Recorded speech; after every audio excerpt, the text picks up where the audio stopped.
नमस्कार। आज के इस ऐतिहासिक विश्लेषण में हम इन बेहद दिलचस्प हस्तलिखित नोट्स के जरिए राजस्थान के महान दुर्गों के कुछ ऐसे रहस्यों को उजागर करने वाले हैं जिनका इतिहास केवल पत्थरों में नहीं बल्कि अकल्पनीय रणनीति और असीम बलिदानों में उकेरा गया है। ये कोई साधारण इतिहास की क्लास नहीं है, ये इंजीनियरिंग और मुश्किल हालातों में टिके रहने की एक मास्टर क्लास है। तो चलिए बिना किसी देरी के इस शानदार सफर की शुरुआत करते हैं। आगे बढ़ने से पहले आज के इस विश्लेषण के रोडमैप पर एक नज़र डाल लेते हैं। सबसे पहले बात होगी विशाल दुर्गों के वर्गीकरण की, फिर हम यूनेस्को की लिस्ट में शामिल 6 प्रमुख दुर्गों को देखेंगे। उसके बाद चित्तौड़गढ़ और कुंभलगढ़ की विशालता को समझेंगे, रेगिस्तान के पहरियों पर चर्चा करेंगे, प्रकृति की अभेद्य रक्षा प्रणाली को जानेंगे और अंत में इनकी स्थायी विरासत पर गौर करेंगे। पहला पड़ाव, विशाल दुर्गों का वर्गीकरण। अब देखिए, अक्सर लोग दुर्ग और किला इन दोनों शब्दों को एक ही समझ लेते हैं, है ना? पर इन नोट्स के हिसाब से प्राचीन भारत की रक्षात्मक वास्तुकला में इन दोनों के बीच एक बहुत ही अहम तकनीकी अंतर था। दुर्ग बुनियादी तौर पर एक आत्मनिर्भर शहर की तरह होता था। ये सिर्फ एक बड़ी दीवार भर नहीं था, बल्कि इसके अंदर पानी, अनाज और सेना के लिए लंबे समय तक टिके रहने का पूरा पक्का इंतजाम होता था। वहीं एक किला आकार में थोड़ा छोटा होता था और उसमें इतने लंबे समय तक सर्वाइव करने वाले संसाधनों की कमी होती थी। ये स्केल और क्षमता का अंतर बिल्कुल बुनियादी है। इसी संदर्भ में प्राचीन राजनीतिकार कौटिल्य ने इन सभी रक्षात्मक ढांचों को वहां की भौगोलिक परिस्थितियों के आधार पर 4 मुख्य श्रेणियों में बांटा था। पहली श्रेणी है गिरी, यानी ऊंचे पहाड़ों पर बने दुर्ग। दूसरा है औदुक या जल दुर्ग, जो नदियों के संगम या पानी से घिरे होते हैं। तीसरा है वन दुर्ग, जो घने और अभेद जंगलों के बीच छुपे होते हैं। और चौथा है धनवन, यानी वो दुर्ग जो कठोर समतल या रेगिस्तानी जमीन पर बनाए जाते हैं। ये साफ तौर पर बताता है कि उस दौर के आर्किटेक्ट प्रकृति से लड़ते नहीं थे, बल्कि प्रकृति को ही अपना सबसे बड़ा हथियार बना लेते थे।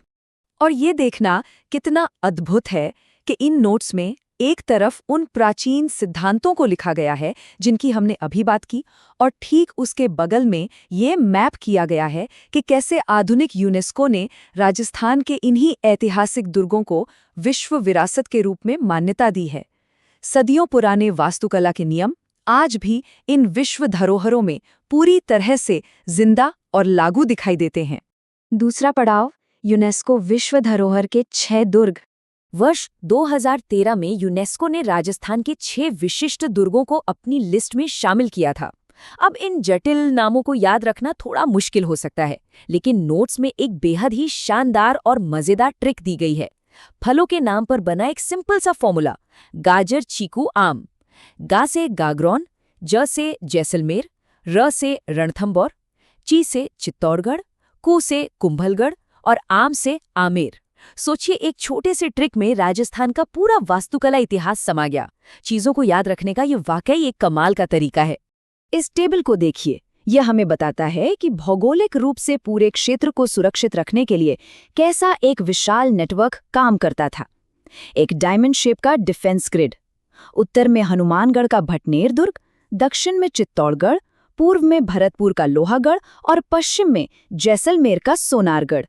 ये चारों प्रहरी मिलकर बाहरी आक्रमणों के खिलाफ एक बिल्कुल अभेद्य रक्षा कवच का निर्माण करते थे। तीसरा पड़ाव, चित्तौड़गढ़ और कुंभलगढ़। अब हम इस क्षेत्र की 2 सबसे विशाल और ऐतिहासिक रूप से महत्वपूर्ण संरचनाओं में गहराई से प्रवेश करने वाले हैं। शुरुआत करते हैं चित्तौड़गढ़ से। मैसा के पठार पर स्थित इसका स्केल इतना भारी भरकम है कि इन नोट्स के मुताबिक ये राज्य का सबसे बड़ा लिविंग फोर्ट है। इसका आकार इतना विशाल है कि इसके परकोटे के भीतर बाकायदा खेती तक की जाती थी। ये महज एक सैन्य ठिकाना नहीं था, बल्कि एक संपूर्ण आत्मनिर्भर नगर था जो किसी भी लंबी घेराबंदी का आराम से सामना कर सकता था। इतिहासकार अबुल फजल के ये शब्द इसकी भव्यता को पूरी तरह से बयां कर देते हैं। गढ़ तो चित्तौड़गढ़, बाकी सब गढ़ैया। यानी अगर कोई सच्चा दुर्ग है तो वो केवल चित्तौड़गढ़ है, बाकी सभी तो बस छोटी मोटी गढ़ियां हैं। ये कोट अपने आप में स्पष्ट करता है कि उस दौर में इस अकेले स्ट्रक्चर का कितना बड़ा रुतबा था।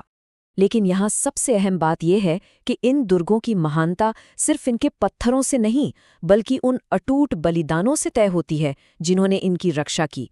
चित्तौड़गढ़ का इतिहास 3 महान शाकों या बलिदानों का गवाह है।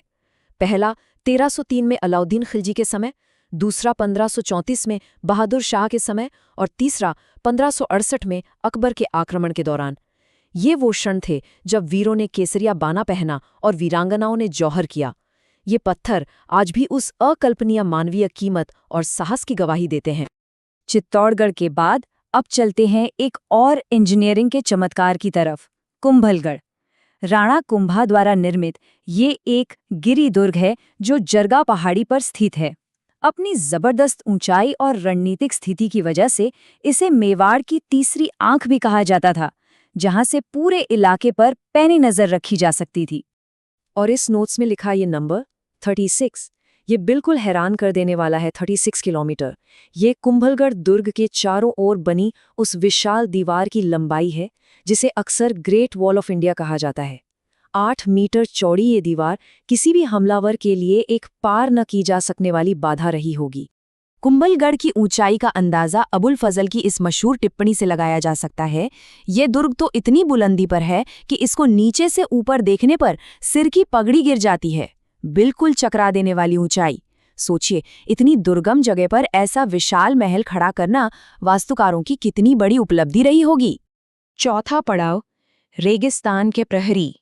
पहाड़ियों की ऊंचाइयों को पार करने के बाद अब रुख करते हैं रेगिस्तान के उस मुश्किल माहौल की तरफ और देखते हैं कि वास्तुकला ने रेत के तूफानों के अनुकूल खुद को कैसे ढाला। ये है जैसलमेर का स्वर्ण दुर्ग, सोनारगढ़। ये एक धनवन दुर्ग है। इन नोट्स में एक बहुत ही चौंकाने वाला तथ्य लिखा है। इस विशाल किले के निर्माण में कहीं भी चूने यानी लाइम मोर्टार का इस्तेमाल नहीं हुआ है। पत्थरों को एक दूसरे में फंसाकर या इंटरलॉकिंग तकनीक से बनाया गया है। और तो और इस दुर्ग की छत लकड़ी से निर्मित है ताकि रेगिस्तान की झुलसाने वाली गर्मी को मात दी जा सके। वाकई एक ब्रिलियंट इंजीनियरिंग समाधान। 99। सोनारगढ़ के बारे में ये एक और अकल्पनीय आंकड़ा है। इस किले में कुल 99 बुर्ज हैं। ये बुर्ज एक विशाल घाघरे या स्कर्ट के रूप में किले के चारों ओर एक सुरक्षा घेरा बनाते हैं। इसे इस तरह डिजाइन किया गया था कि दुश्मन मुख्य दीवार तक पहुंचने से पहले ही एक घातक चक्रव्यूह में बुरी तरह फंस जाए। थार रेगिस्तान के ठीक बीचों बीच स्थित इस दुर्ग तक पहुंचना ही अपने आप में जान पर खेलने जैसा था। इस मशहूर राजस्थानी कहावत से इसका अंदाजा लगता है, घोड़ा कीजिए काठ का, पग कीजिए पाषाण, शरीर राखे बख्तरबंद ते पहुंचे जैसाण। इसका सीधा सा मतलब है कि लकड़ी का घोड़ा और पत्थर के पैर ही किसी को वहां तक ले जा सकते हैं। एक रेगिस्तानी दुर्ग की घेराबंदी करना रसद और प्लानिंग के नजरिए से एक लगभग असंभव काम था। 5वां पड़ाव, प्रकृति की अभेद्य रक्षा प्रणाली। ये स्लाइड बहुत ही शानदार ढंग से स्पष्ट करती है कि कैसे एक ही क्षेत्र में वास्तुकला की 2 बिल्कुल विपरीत शैलियां काम कर रही थीं। एक तरफ मेहरानगढ़ जैसा गिरे दुर्ग है जो ऊंची पहाड़ी का फायदा उठाता है, और दूसरी तरफ झालावाड़ का गागरोन दुर्ग है। ये एक जल दुर्ग है और इसका सबसे अचंभित करने वाला तथ्य ये है कि इसकी कोई पारंपरिक नींव ही नहीं है। ये सीधे काली सिंध और आहू नदियों के संगम पर एक चट्टान पर खड़ा है। यहाँ गहरा पानी ही इसकी सबसे बड़ी ढाल है। और प्रकृति को ढाल बनाने का एक और बेहतरीन उदाहरण है रणथंबोर दुर्ग। 7 पहाड़ियों से घिरा ये वन दुर्ग घने जंगल के बीच इस तरह स्थित है कि दूर से देखने पर यह बिल्कुल दिखाई ही नहीं देता। इसी अदृश्यता के कारण इसके लिए कहा जाता था, ये दुर्ग तो बख्तरबंद है, बाकी दुर्ग नंगे हैं। यानी ये पूरी तरह से प्रकृति की सुरक्षा कवच में छिपा हुआ है। 6वां और अंतिम पड़ाव, स्थायी विरासत।